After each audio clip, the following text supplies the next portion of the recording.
Good morning. I think we'll get started so we can launch the fun. Grab some coffee. All right, my name is Angela Schlesinger. I am the Executive Director for the Minnesota chapter of the Parkinsons Foundation. And how many of you are new to Parkinsons, the Minnesota chapter, these events? I see a few people. I'm really excited to tell you we have online viewers joining us this morning. We have people joining us from Willmar. There's a viewing party happening in Willmar, Minnesota. So hello to our Willmar friends. And we're really glad that you all could join us here today as well to learn more about women in Parkinson's disease. So first, I also want to direct your attention to the information you received when you checked in. You received a folder, and that folder includes a contact card, and I see many of you are already completing the contact card. But I also want to point your attention to the evaluation. So throughout today, we'll be asking you to take a moment and evaluate the speakers and the content as we complete each session, because this is really a great way for us to build new programs to offer out in community in the next couple of months. Also, housekeeping. This is a PD-friendly environment. If you have to get up and stretch and move around, movement is important, so please feel free to do that. There's a coat rack over here, and then restrooms are to the left and then down the hall to the other left. So restrooms are nearby. And then I reminded you, session evaluations to turn in, and then we have door prizes if you complete them. And I know people love free stuff. So I do. So, and my clicker is not working. So I'll advance it the old-fashioned way. Thank you, Erin. So today, Dr. Eleanor Rayek from the Naran Clinic will talk to us a little bit about risks, symptoms, and treatments with special guest Liz Ogren.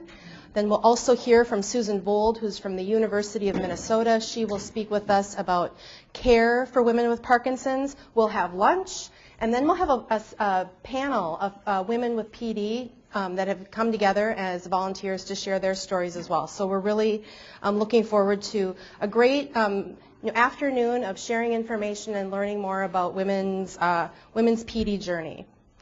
Of course, this work is never possible without the support from partners in the community, including our corporate partners. I mean, if you've attended these education events before, you know you always see some of the same folks here sharing information about therapies and devices that are available for people with Parkinson's. These annual chapter partners include AbbVie, Abbott, Impacts, Acadia, Parkinson's Specialty Care and Living Well Home Health, and Lundbeck, so we're grateful for their support, as well as today's education partners that include Adamus, Boston Scientific, US World Meds, and Medtronic. And then, of course, we are volunteer-powered. Many of the speakers, actually, in fact, with the exception of me and Erin, everyone speaking today is a volunteer. Volunteering with the Parkinsons Foundation is a great way for you to share professional expertise, become closer to your PD community, and make a real impact. So if you're interested in volunteering for the Parkinsons Foundation, I'll talk a little bit more about that over the course of the day. But we are led by a local chapter advisory board that's 15 members strong. And if you're a member of our chapter advisory board, please raise your hand.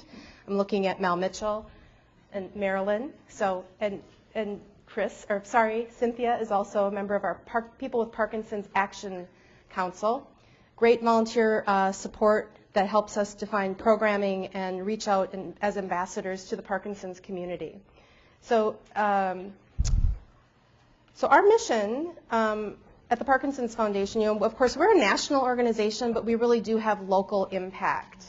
And with help from the volunteers, donors, community partners, we provide local communities with access to resources at no cost. So we work to make life better for people with Parkinson's by improving care and advancing research toward a cure. And everything we do, we build on the community's passion and experience as we move forward to live well with Parkinson's. People with Parkinson's are at the center of this work. I can't reinforce that enough. We rely on a robust network that includes centers of excellence, local chapters, volunteers, advocates, and staff. And through this network, we give people hope and for independence and a better quality of life as they move through the Parkinson's journey. Now, we break this work into 3 areas. The first area is ensuring better care for people with Parkinson's. And we do that by our support of a global network of centers of excellence. These centers of excellence provide really the cutting edge and groundbreaking care for people with Parkinson's. Each centers of excellence includes a care team that consists of a movement disorder specialist, physical therapist, occupational therapist, speech pathologist, and a social worker. And really that care team helps people with Parkinson's navigate different aspects of their lives. And I'm happy to report that the Struthers Parkinson Center, which is a part of the Park Nicollet Network, that was the first Centers of Excellence in the country. And now that Centers of Excellence network has grown to 45 centers. In addition, we work to understand Parkinson's through research. We fund $100 million annually to support research.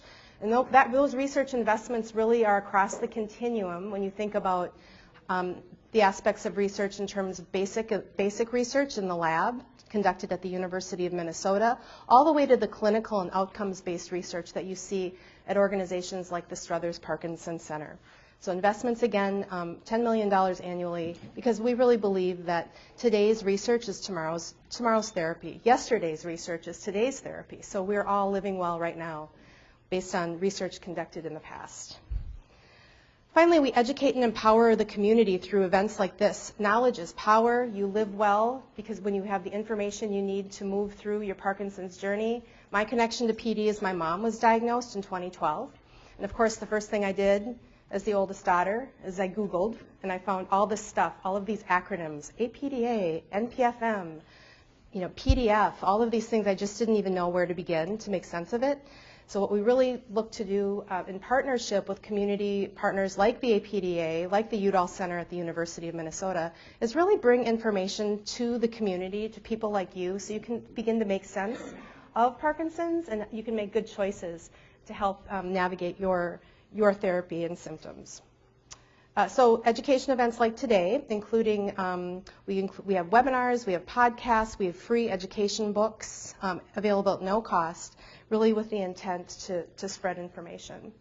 So without much more about this, I'll get right to the conversation today, which is really women in PD. And we're turning our focus to women in PD, and we'll explore a little bit more about how it impacts women, which hasn't been widely recognized or talked about for quite a while. And so Erin McGee is the program manager for the Minnesota chapter, along with Marilyn Kohler, who is a member of our chapter advisory board. They will share more about today's topic. And you need to get wired. Wire me. Wire you. Good morning. Good morning. Can you hear me?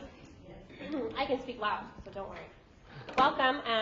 As Angela said, I'm Erin, Program Manager of Parkinson Foundation. Been here 3 years. And I'm Marilyn Kohler. My connection with Parkinson's is my father was diagnosed. I had no clue what Parkinson's was, so like Angela, I Googled it. Well, it was a little before the Google thing, but and then I helped him through his journey. And then 4 years after he passed away, I was diagnosed with Parkinson's. So I've had it for 10 years and living with it well. So we're excited to be here to welcome you and introduce this topic, Women in Parkinson's, how Parkinson's impacts women. Is woman really just a smaller man? Well, in short, no. Thanks to research on women, we now know that women and men are not the same. We've come a long way, but we still have a long way to go. For many years, researchers did not even include women in medical research studies because they did not believe that a person's sex mattered because, what's the difference? We'll just give them all the same medication. They just assumed that if the treatment worked for men, it would work in the same way for women. And this was until the early 90s, the majority of the medical research was conducted on men. So today I'm excited that we'll be able to cover a whole gamut of topics. So looking at the risk of who can develop Parkinson's, talking about the symptoms, which I'm really excited that we will have a woman with Parkinson's sharing some of the things that she's experienced or other women have shared with her. and then going through the treatment and care options that are for everyone, and then if there's anything specific for women. This slide shows a little bit about the history of how women have been involved in research. You can see nothing happened until 1977 when the FDA barred women of childbearing potential from being in clinical research. And then it went all the way to 2012 when the FDA signed into law providing the difference in trials between sex, race, and ethnicity. And when you think about it, 2012 is pretty recent, so we've been really slow in making any advances in this. Other things that happened is in '86 when they urged the inclusion of women into the clinical research. But really, we've got a long way to go, and I think in the next few years we're going to make some bigger strides than we've made in the last 20 years, for sure, hopefully. But we've got a long way to go to get the right emphasis for the women. And how are the differences addressed in research and care in health conditions? There's now label changes between dosing for men and women for the sleeping pills and different things. But in 2014, it was established that there is a difference between women and unique risk factors as far as the Heart Association and the American Stroke Association. So they're finally making some headway into this whole area. So that leads to, could there be differences addressed in research and care? Could Parkinson's be that new addition to specific prescription medications or therapies that will be specific for men or women? We don't know. One of the things that we have learned is that women are 50% more likely to have adverse reactions to prescription medications than men. Yet, there's not anything written differently regarding sex when it comes to medication prescription order. So we've got our work cut out for us. Who benefits most from the research? Everyone benefits, but to have things directed directly to women is going to be a great asset, and we're hoping that we can make some great improvements over the next few years and have something tailored more to the individual use rather than just to the general public. Focusing on women is going to benefit everyone. Great. So with that introduction, we'll pass it back to Angela, who will introduce our speaker this morning.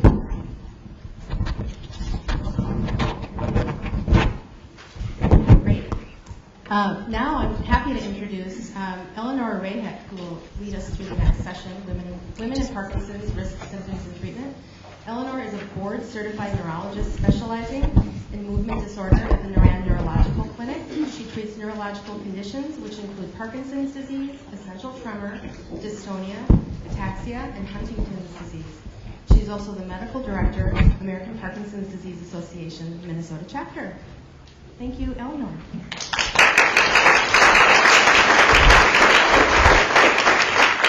Morning. Can everybody hear me okay? Oh, it's nice to see everybody here, and it's a tough topic to cover Parkinson's in general, and then we know even less specifically about how it impacts women, but I think it's great that we'll have Liz share her own experience, and the panel just actually hearing from women with Parkinson's is going to be really the best part of the presentation, I think. But I'll cover some things about risk, symptoms, and treatment. Most of it applies to Parkinson's in general, and we'll try to get in a little bit with specifics about women. But there's really a lack of data, as they were talking about in the intro. So for risk, many of you may have heard the statistic, 1 million Americans are living with Parkinson's.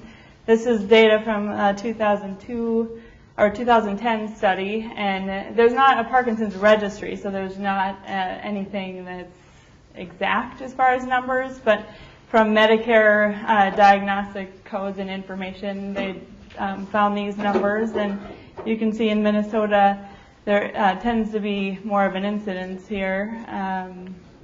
The shades of blue are hard to tell, but I think that's in the higher category here versus other places. So trying to sort out as far as looking at cause of Parkinson's, is there information in there that we could gain some understanding with? And 60,000 Americans are diagnosed each year. So this is what's called incidence, so the number of diagnoses in a given time. And there is a lower risk in women with Parkinson's, about 2 to 3, so 3 men for 2 women. And so that we still don't fully understand, but we'll talk a little bit about that. So with Parkinson's, women live longer, so there tends to be a similar amounts of people, women and men, living with Parkinson's. So even though you're diagnosed with it at lower rates, the people in the community who have it are affected at fairly equal numbers. So it's still a significant impact for you. So there's plenty of reason to study effects of Parkinson's in women specifically and to talk about it. So when we're looking at trying to figure out what causes the data and studies and what causes Parkinson's and what might be protective, it's important to remember that there's a difference between things that are correlated, so that if we see that ice cream consumption goes up as murders go up, it doesn't necessarily mean that one causes the other. So most of the data we have on causes in Parkinson's or things that we think are linked to Parkinson's are correlations, so that we see a trend, but we don't understand if one is causative for the other. The biggest risk factor we do see is age. So as you age, there's a significant risk of developing Parkinson's. The average age is in the mid-60s. And then, again, as stated earlier, women appear to be at a lower risk slightly than men. So genetics is part of, we think, a link to causes of Parkinson's, but in general, we don't consider it to be a hereditary or genetic disease.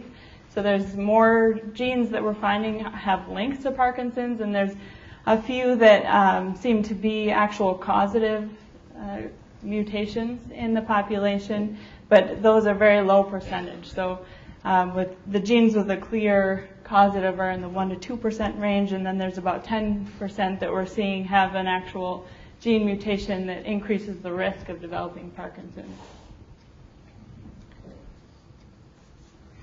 So in looking at environmental exposures, again, these are all correlations, so nothing is clear-cut causative, but we do see pesticide exposure seems to be a link with possibly increased risk, heavy metals, solvents, air pollution, PCBs. There was a study in 2017 about dairy and dairy consumption, which there's really not a clear cause there, but there was a slight increased risk in people that consumed a lot of dairy compared to not a lot of dairy, but trying to figure out, well, what's that? Is it pesticides in the dairy or the food we're eating that are the link there, or was it just that one study that seemed to have those particular numbers? So there's a lot more research, and it's called epidemiology, so the study of why we get diseases. So there's a lot more that needs to be done in that area. And then brain injury seems to be correlated with an increased risk, but understanding, is it repetitive multiple injuries, is it just one major injury, or what's the cause there is unclear. So in general, as I was saying, there doesn't seem to be one causative thing. So when people say, well, why did I get this? What causes it? There really is the bottom line short answer is we don't know. So we do have an idea, and we're gaining more understanding of that as we look more into people's genetics and genomes and looking at mutations and studies that there's ongoing collection of. But we think it's a combination of something in your genes that predisposes it, and then environmental exposures, other things that seem to set that gene mutation off and then lead to the disease. So as far as protective things for Parkinson's or anything that can slow down the progression or help help with the disease. Again, nothing clear-cut, but physical activity, exercise, push this significantly. So make sure you're out there and being active. So smoking, this is one that it did seem to be a lower incidence in smokers, but that does not mean you should go out and start smoking.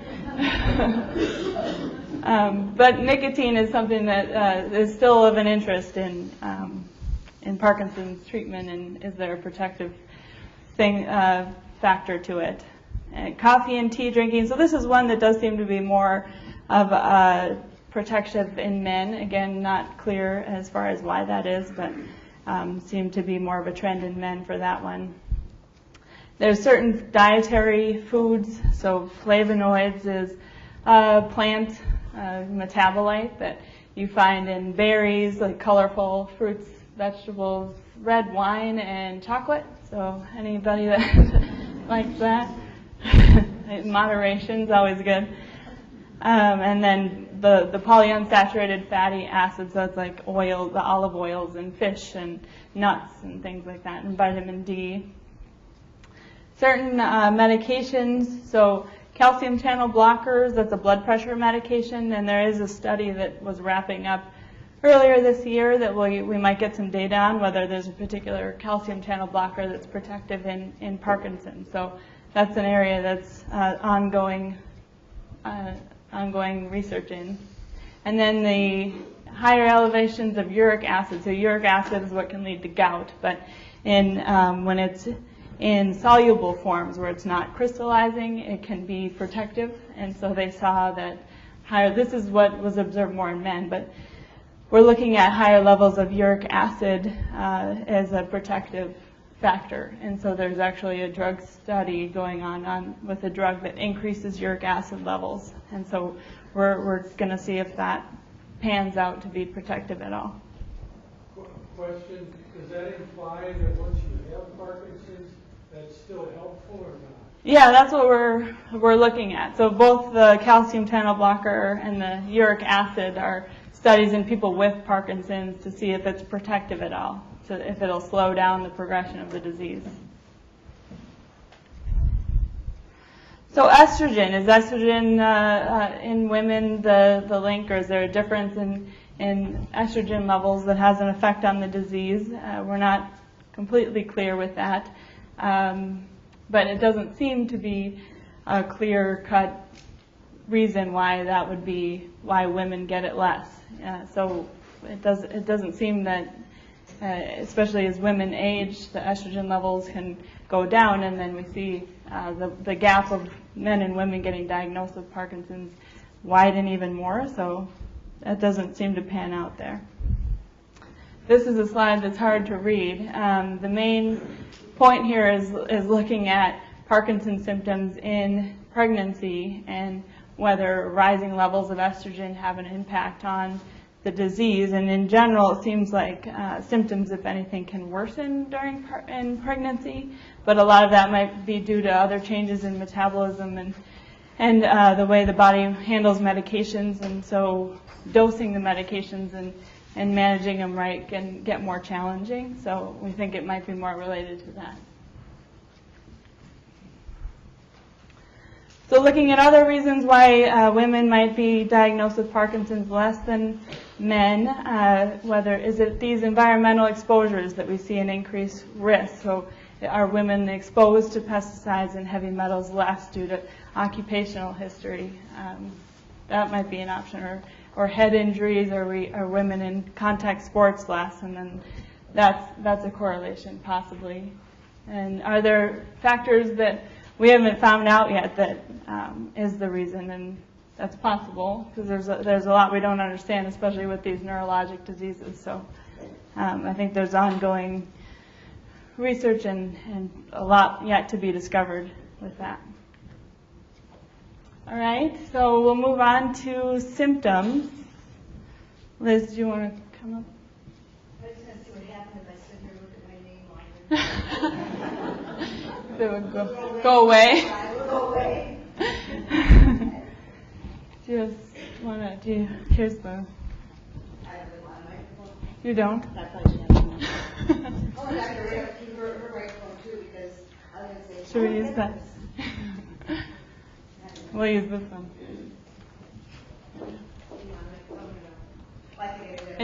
Yeah. Make sure people can hear you. We could get really close, but that would Now be... we're on this stage. Don't be crazy. Good morning.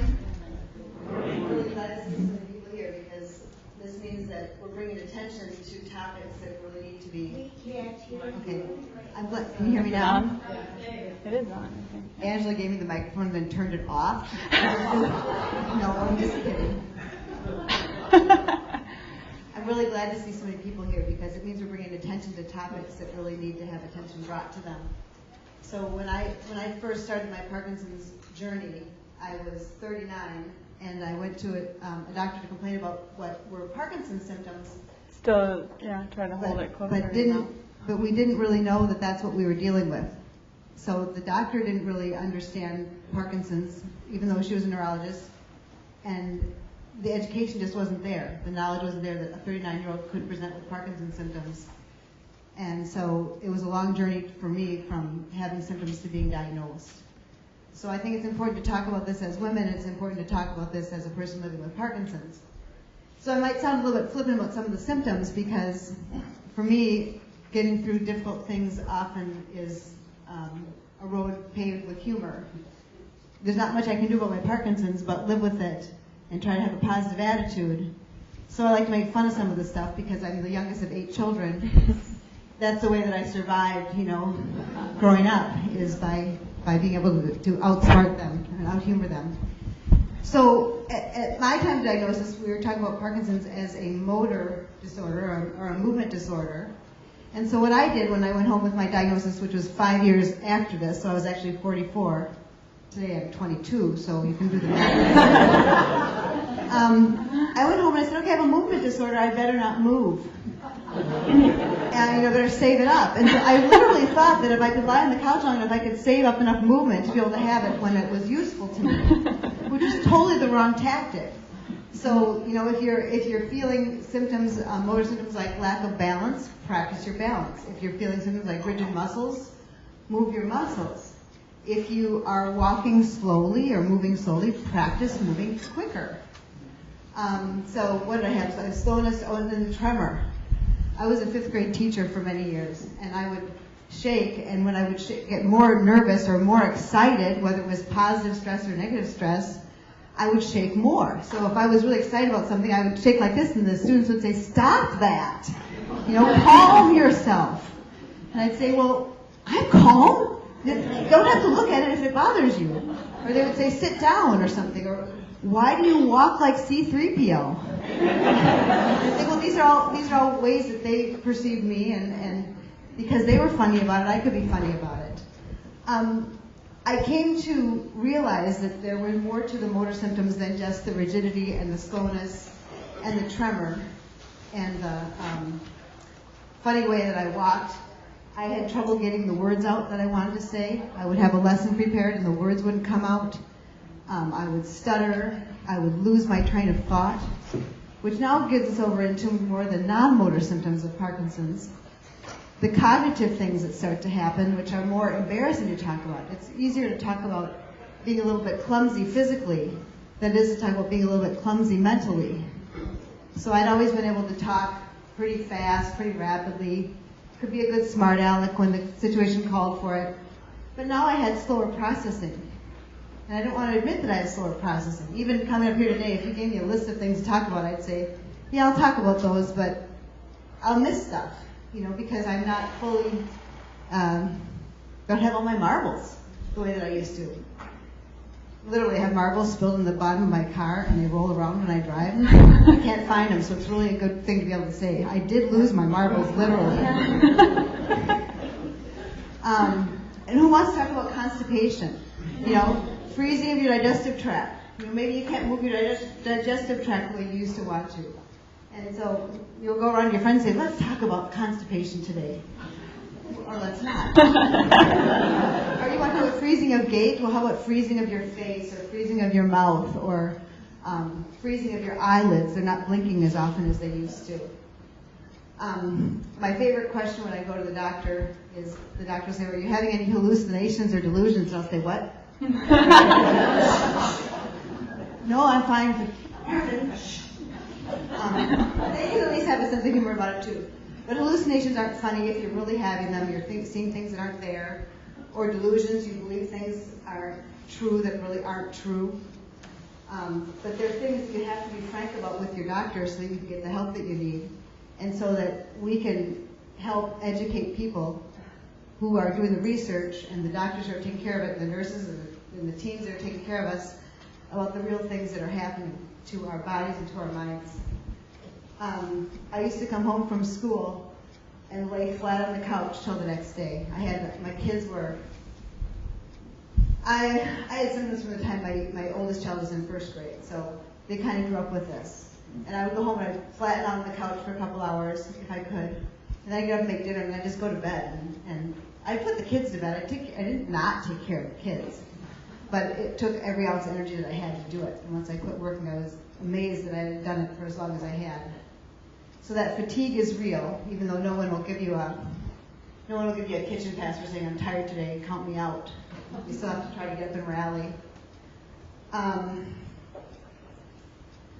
Loss of smell, anybody have that? Isn't that the biggest bummer of that is not being able to smell chocolate chip cookies, I think. Or a turkey roasting in the oven on a holiday. Or what? Lilacs, yes, the flowers in spring. I have found personally, though, that if I exercise really hard, some of that sense of smell does come back. And even if it's just temporary, it does come back when I'm really working hard. So you try not to be around the poopy diaper at that point, but I have some little babies in my life right now, and I'm glad to say that I can't smell the poopy diaper. I can't smell it. You could change it if you want to. I also started out my Parkinson's journey with a lot of pain, and that's because I wasn't moving enough. To me, that was because I wasn't moving enough. Pain is very individual, but also it's kind of stigmatized in our world to talk about pain. When I was diagnosed, I tried to find any literature I could on pain, and I could find one really well-known researcher who had one paragraph about it in a 500-page book. But that gave me hope and courage to be able to talk about that with my doctor. And now it's listed as an actual non-motor symptom of Parkinson's. Being able to talk about sexual problems with your doctor, lack of involvement, too much involvement, your partner not being able to perform whatever it is. No one wants to talk about that with anybody either, but at least practice on a girlfriend or a guy friend or somebody so that you can also bring that symptom to light. Helps with sleep, usually, for most people say, if they can do something exciting before bedtime. Sleep disorders often interrupt people's ability to sleep with their partner. I do this more often, and Dr. Hick might have a correlation with this with when I take more Rapinol, I can have more exciting dreams. Yeah, that would be true. And some of them are really exciting, like I'm chasing mammoth elephants, or I'm flying over the Grand Canyon and suddenly my wings drop off my body, and they're really creative dreams. But my husband doesn't like them very much. Because you're acting them out. Because I'm acting them out. I'm screaming and I'm frightened and I'm thrashing around the bed. I don't know if there's medication for that, but there's certainly opportunities to research that. Or I can take less Rapinol, or there are a couple medications, melatonin and clonazepam. Melatonin's preferred, but the dream behavior is hard, and some people will even come and say they're hallucinating and then when we talk about it, it's actually their dream. It's just so vivid to them and then if you wake up kind of in the middle of your dream and you're still kind of acting like you're in the dream still, it might seem like you're hallucinating or having delusions, but it's a completely different thing, and it's more of the dream behavior that we see in Parkinson's. So REM sleep disorder. REM sleep behavior disorder. Yeah. So during REM sleep, you're normally supposed to be paralyzed. You can't act out your dreams, and in Parkinson's, that's disrupted so that you're able to chase your mammoth and or run, whatever it is. And it's kind of humorous to talk about, but also can be really dangerous if you hit your bed partner or fall out of bed and hit your head. So something we really need to address if it's happening. Yeah, I tend to put on the soft music if I'm feeling a little agitated. I'll put on soft music and kind of hope that will inspire my dreams to be more calm. You know, kind of the white noise answer. So I think that's important to talk about too, because this list of non-motor symptoms is not something that was on my radar at all, and it has come to be on our radar because of the people who put on this session today are listening to people with Parkinson's about what's really happening in their lives and helping us all do something about it. So we talked about constipation, so let's just talk quickly about urinary urgency. The bathrooms are out there. They're basically right out these doors. But, you know, you got to know where the bathrooms are, and you can't be embarrassed about what you have to do to get there. You got to take care of yourself. You got to go, or you got to take precautions in what you're wearing. You know, you can wear really tight pants these days, and no one can tell if you have anything on underneath it. So it's just the way it is. And briefly, I'm going to go back to mood disorders. I'm going to touch lightly on visual problems, which Dr. Rehak maybe can beef up for me. But I find that I read with one eye closed. I'm standing way far back here from this because I don't have my bifocals on, because the bifocal line, even though it's a progressive, it bothers my vision.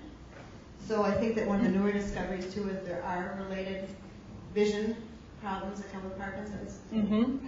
Yeah, so one of the more common problems is, it's called convergence insufficiency, so when the eyes are trying to come together to focus, because your eyes, if you weren't using your muscles, kind of go out a little bit like this just based on the anatomy, and so your brain has to actively work to keep them together, and that process can get harder to do in Parkinson's. So double vision, especially when you're trying to use them repetitively like reading, it can be harder as the eyes become fatigued, and using glasses like with their progressives or bifocals, just coordinating that can be tricky, so people will come in saying they have balance problems or saying it's really just the glasses. If they're wearing their progressives and then trying to look down and looking through the reading portion of your glasses, then it's going to throw off your balance, because you're going to feel disoriented with that, because vision's an important part of your maintaining your balance and walking. So there's a lot with vision that's important to recognize and address. And dry eyes is another one. Could you address with a neuro-ophthalmologist? Can you address it? Yeah, so I will sometimes send people to a neuro-ophthalmologist too, because they'll have better evaluations of the eyes and then some treatment options. Because there's occupational therapists that are trained to work on the vision problem specifically, so if you're struggling with it, that can be something you can do to help.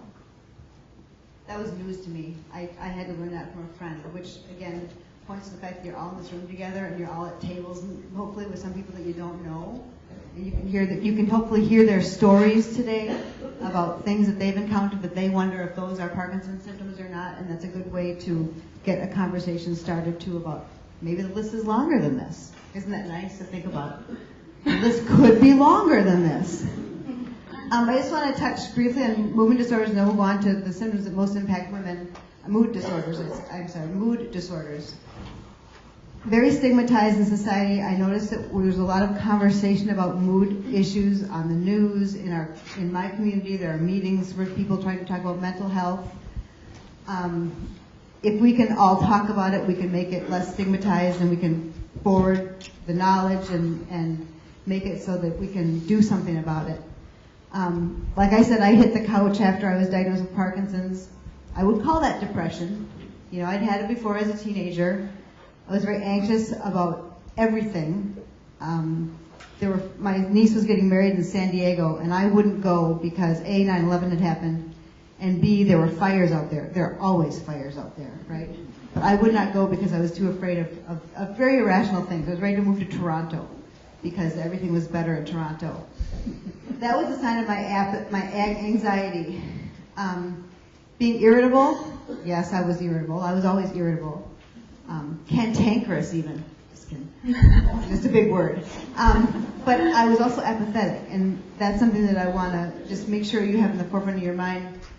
Apathy can take many forms. It can take the form of, I don't have to exercise today, I'll do it tomorrow. I don't care enough about that. Oh well, whatever. But what I'd like to encourage you to do is find somebody that helps you keep fighting the fight, because if you have a partner who can say, I think you're a little down today, maybe you'll do something special to lift your mood. Or you're anxious, somebody can calm you down or go with you to somewhere that makes you less anxious, accompany you. And if you're feeling apathetic, a friend calling and saying, hey, I'll go and do this with you, we'll really have fun, that will help you on your road to the next day. So my advice would be to just, not that you're asking for my advice, but to find a partner who will lift you up on the days that you need it. Do you have a clicker? Yeah, I do. Okay. Just on the apathy point, I would agree with Liz that it's important to counteract that with scheduling things. The apathy is lack of motivation, so a lot of times the care partner or spouse will say, oh, they're depressed, they don't want to do anything, and the person's like, no, I'm perfectly content sitting at home and not doing anything. And so it's not necessarily depression, but it can really overtake people and limit your social interactions, and those are important to maintain those. And so just scheduling them and forcing yourself to go, and scheduling the exercise class or session or whatever it is, and just forcing yourself to be there. Because once you get there, you'll be happy that you're there usually, but getting there is the challenge. So making sure you schedule those things and commit to it is my advice too. Pay a lot of money for it, because then you feel like you have to go. Right? So symptoms that have been found to most impact women. So symptoms reported more frequently to physicians with men include daytime sleepiness, sexual dysfunction, REM sleep behavior disorder, drooling, and restless legs. Okay, I do report some of those too, and I'm not a man. But women, in case you didn't know, women report muscle rigidity, anxiety, cognitive dysfunction, depression, dementia, fatigue, constipation, pain. It's amazing to me what little overlap there is in those symptoms, but also individuals report differently. I think different and perceive differently. So that's why researchers are working on this to figure out exactly what is present in which gender. So I don't know if you want to say more about the drooling came up for the women's group too when we last talked. We're defining dementia or. Yeah, I mean, I would say just based on this list, it doesn't mean that you're not impacted by the stuff on the other column. It might just be that women are, it's what you're more bothered by. Like if it's the cognitive problems, and women in general tend to be really good multitaskers and pride themselves on kind of running the household or running the thing, whatever it is, and multitasking gets harder in Parkinson's. So that might impact women more than men, and you're more comfortable talking about your mood and anxiety than men. So it's hard to know, are these actually occurring more? Is just what you're more comfortable reporting, or the more impactful symptoms you're reporting those more. So, but I would say even among women, what impacts people varies significantly, even among men. So everybody's very individual. Yeah. Yeah. You can go right on. That's a good way to say, hey, listen to us. My number one symptom that I would like to complain about is muscle rigidity and restless legs. So I'm on both sides, but I'm a tomboy, so that makes sense. Does that word even exist anymore? Do you have any questions or comments or things that we absolutely missed that you think need to be mentioned about symptoms? Or yes. The smells that are not there. I heard that a lot. So you said, phantom smells. Yeah, so that's kind of along those hallucination lines a little bit, because hallucinations in Parkinson's are often visual, but can be olfactory, which is the phantom smells that she mentioned. So those can phantom smells, yeah. Yeah. We do have Parkinson's in our ears sometimes, I think. My husband thinks my speech, I think it's his ears. Yes. Yeah, that's good. Yeah. Is there any reason why pesticides was at the top of the list? On the environmental risk factor list? No, I don't think there was a particular order to it, but pesticides is one that comes up probably most commonly when we're talking about risk factors. So. Well, the reason for asking is that my wife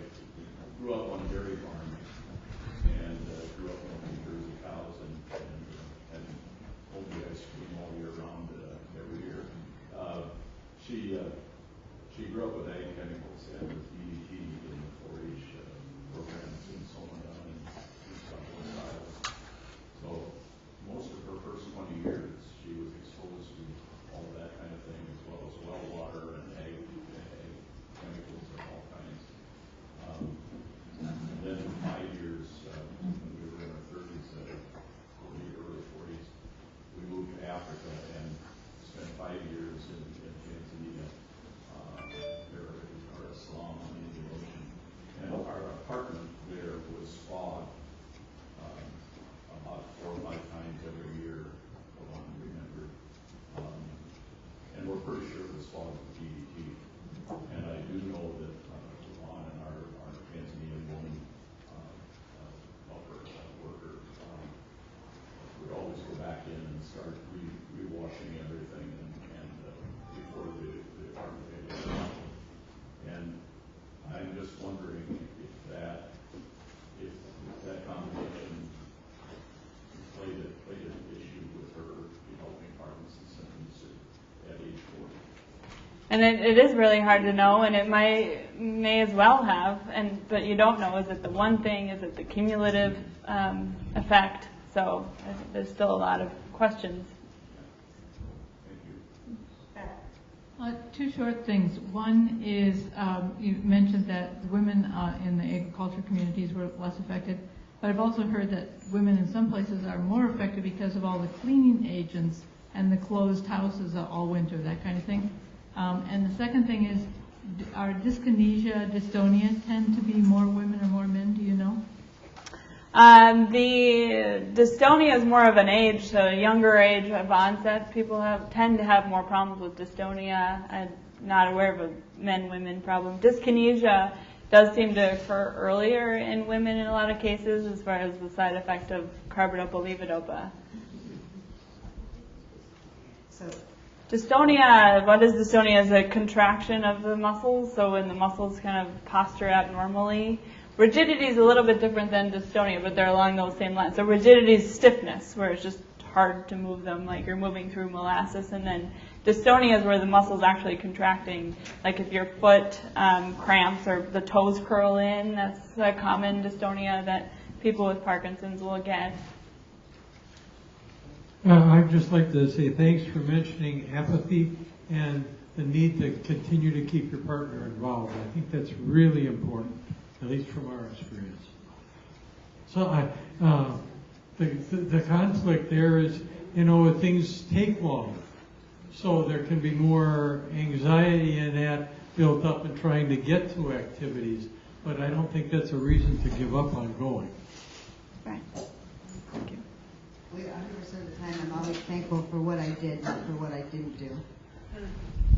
Yes. Eric got the microphone.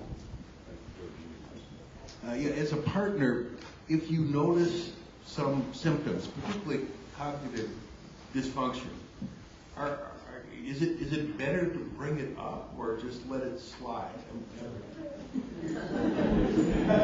Or does it depend on the specific circumstances? You're going to get two big different opinions on that one already.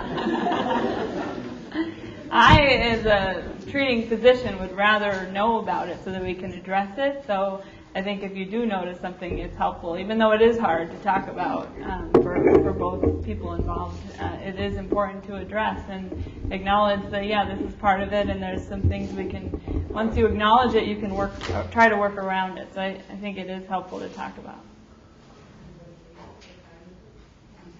There are a few medications. Her question is there medications for the cognitive dysfunction? And there's a few, but not that many good options. So a lot of it is kind of adaptive strategies, not trying to do too many things at once, and kind of trying to come up with ways to stay focused and complete things without getting overwhelmed. Do they find that exercise is helpful for cognitive? Exercise is one of the more helpful things for including cognitive problems, yes. That's why I do it since they will be. Yeah, good for you. Are they looking at any medication, like dosage difference or different types of medication to give for women versus men? We're just starting to recognize that. In general, I just take the approach of starting with the lowest dose, whether it's a male or female patient. But as far as the studies, they are starting, the FDA is starting to recognize the differences in dosage can matter. So like Ambien, the sleeping pill is one example where now they're restricting the dose you can give to women because they noticed that the side effects and risks of the higher dose were higher. So there's more things like that happening. We have time for one more. Go ahead. One of your early slides showed that Minnesota had a highest incidence of Parkinson's. Yes. Is there any scientific reason or research going into that? Oh, yeah, that's part of the epidemiology studies of like trying to decide what factors go into it, and is it because Minnesota's a big farming communities? Is that one of the biggest links? That's what we're looking at. They also now have said that we have a higher incidence of muscular dystrophy. Is there any correlation? I'm not sure. There might be, but they're still trying to sort that. Muscular dystrophies tend to be more genetic, so there's some genetic incidences that are higher in certain populations too. So. Okay. Thank you. Yeah. We have our last topic. Okay. That's all. Thanks, Liz.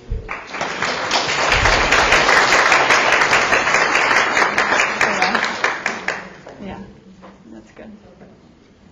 All right. Okay, let's talk about treatment. So treatment is in general, we try to do the same goals as treatment. You're trying to treat motor symptoms, non-motor symptoms. A lot of the medications we have for Parkinson's are focused more on the motor symptoms, trying to improve mobility, decrease tremor, rigidity, and those all mainly focus around dopamine, trying to improve dopamine levels in the brain. So we use medications for treatment. We also use a combination of exercise therapies, complementary therapies, acupuncture, massage, meditation. Other things are starting to be more prevalent in the treatment approach. Hopefully more of them will be covered by insurance as time goes on, but we'll see. And then surgical therapies, we'll talk about those. So medications are variable. I see people that are really early in their stage of Parkinson's that I don't use any medications for and really push just exercise and therapies.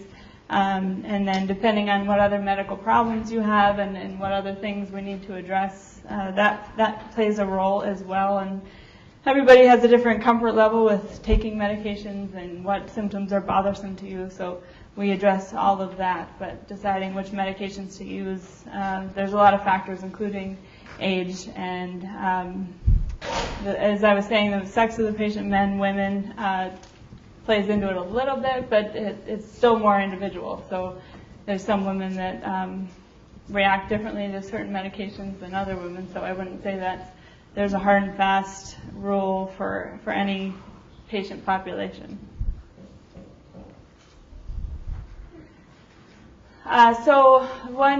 There are some research into how women react differently to medications. So we do see that women have an 80% increased risk of wearing off is involved in motor and non-motor symptoms. So the wearing off phenomenon is when you're on, if you're not on carbidopa-levodopa, you may not experience, or you probably won't experience this, but once you are on carbidopa-levodopa, generally you can tell when it kicks in, usually 30 minutes to an hour after you've taken the medication, and then a few hours later, that ranges for everybody, but it starts to kind of drop off. And as it wears off, there's different symptoms that can come out. Sometimes it's motor symptoms, sometimes it is more non-motor symptoms, anxiety, fatigue, other cognitive fogginess. So there can be different symptoms that we try to manage and limit the amount of wearing off that happens with your medications. Dyskinesias also tend to be reported more as a side effect with women than men. And dyskinesias are the abnormal wiggly movements that you'll see, like Michael J. Fox is a well-known person, and he has a lot of dyskinesias when he's in public, mainly because usually when you have dyskinesias, it's when you're feeling better because the medications are kicked in, and it can go overboard. So you can have dyskinesias that are bothersome, but if they're mild, they're generally not as bothersome. So surgical treatment options, right now we have a couple. So the Duopa pump is a gel of carbidopa levodopa that sits in a cartridge in a pump, and you would carry it around, and it's attached to a tube that goes into the small intestine. So there's a tube kind of coming out of the abdomen, and then you change that cassette every 24 hours, and it infuses the gel in a more consistent way so that it gives you more stable control of your symptoms, because the pills give you bigger doses throughout time, so you get more fluctuations. And so if we can stabilize the amount that you're getting over a 24-hour or 18-hour period, then that tends to stabilize the fluctuations. And then deep brain stimulation surgery is a surgery that involves implanting electrodes deep into the brain, which is why it's called deep brain. So it's through little burr holes that are placed in the skull, and electrodes go down and are left in place and then connected to a battery, like a pacemaker battery. And in the right patient, it can be really effective at treating the motor symptoms.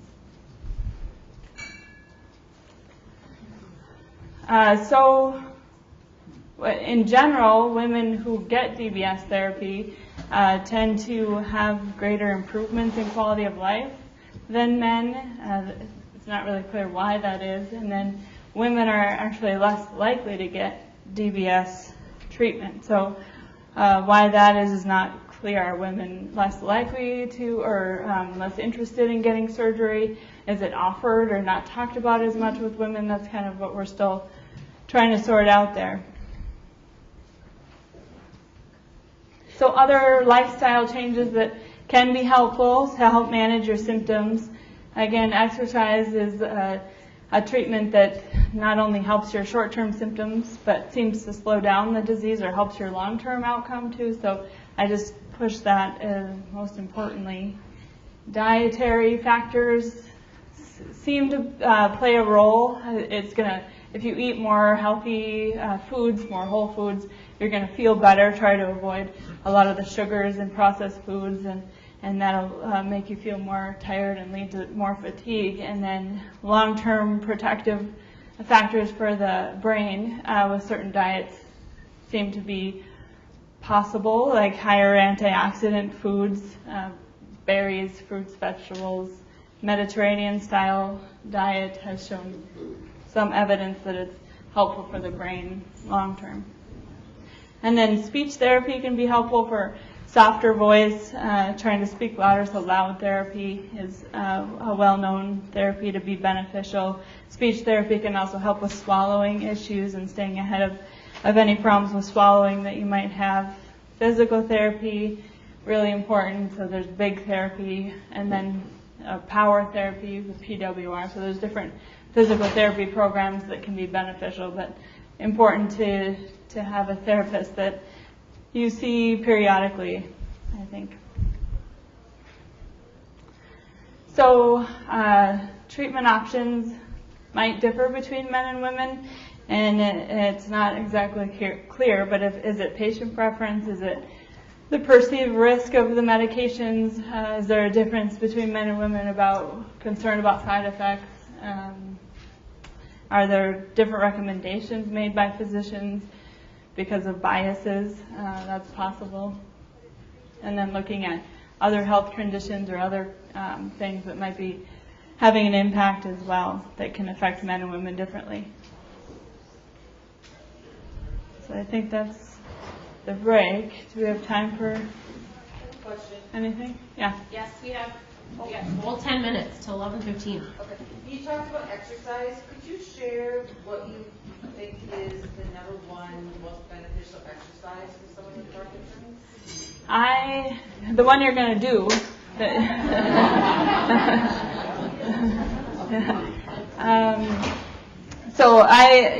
There's not really a set specific exercise that you have to do.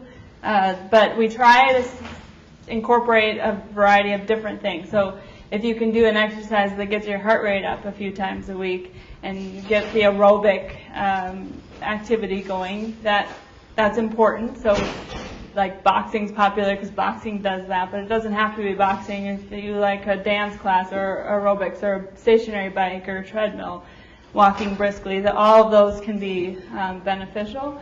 And then some strength training or resistance training, so resistance bands or light weights, or incorporating some of that to keep some of the muscles strong and work on that is good. And then flexibility, so make sure you're doing some stretching and range of motion. And the big therapy gets at that.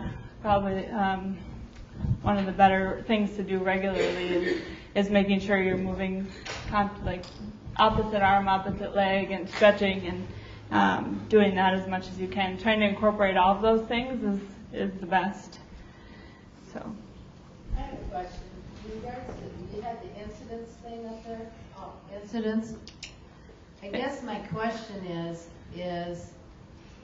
rather than incidences being important, obviously Minnesota has more people than Montana, so therefore you could see a different color. Were there any, having a brain fog now myself, environmentally, did you look at things as in clustering on any of those research things? I mean, like the iron ore workers, incidents versus farmers in southern Minnesota type of thing. Was there a clustering that you were seeing or that has been identified? Yeah, that is a good question, and I don't have the specific data, but I think epidemiologists who have looked at those numbers and trying to sort out have looked at that. So I think that I was just kind of curious. There is some more certain occupational type of things, or when you talk about pesticides. Well, there's pesticides when I garden in Eden Prairie versus a pesticide a farmer might use. Yeah, exactly. There's different pesticides that probably have different risks, but we're still trying to sort that out. Okay. So those are good questions. Looking environmentally. Yeah. I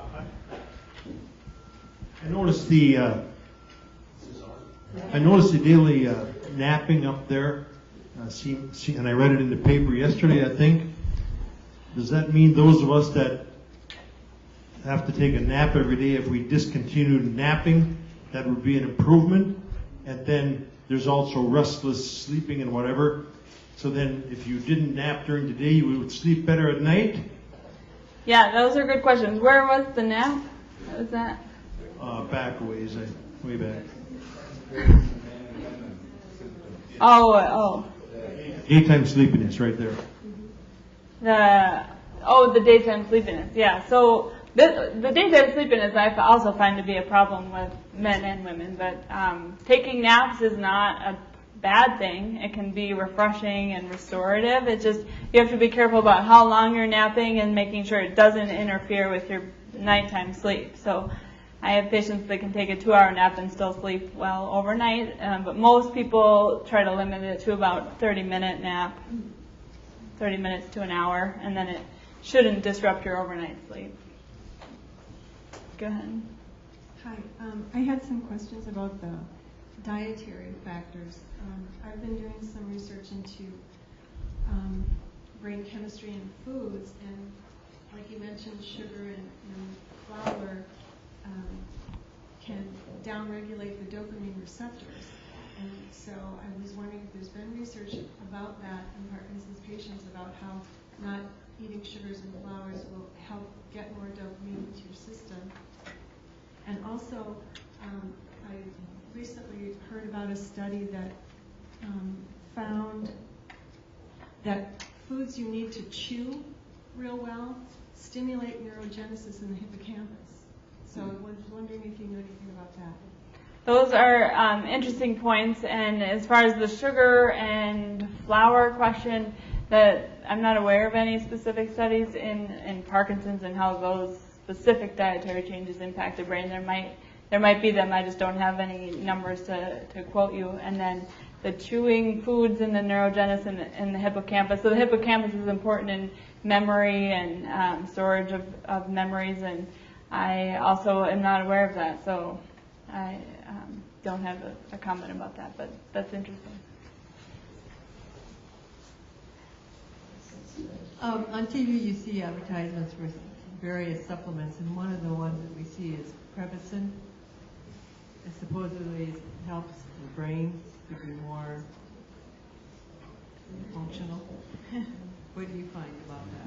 Yeah, I mean, you have to be careful about the commercial marketing of all these supplements because they're out there to try to sell you something and make money, and there's not a lot of substantiated evidence behind them. So I always recommend trying to get it in through natural dietary sources. Whatever they're putting in their supplements, we don't have good data on whether it's beneficial or harmful. So unless it's been proven to be beneficial in actual controlled studies, then it's hard to make a recommendation about it. But eating healthy foods with those same compounds in it, and vitamin C, vitamin E, antioxidants, that's the better way to go. Yeah.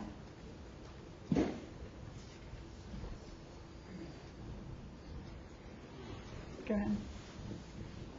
Neurologists who are referring for deep brain stimulation, any studies that show that they are referring females less often than males, and any studies showing that there is a difference between neurologists and other doctors who are males themselves versus female doctors?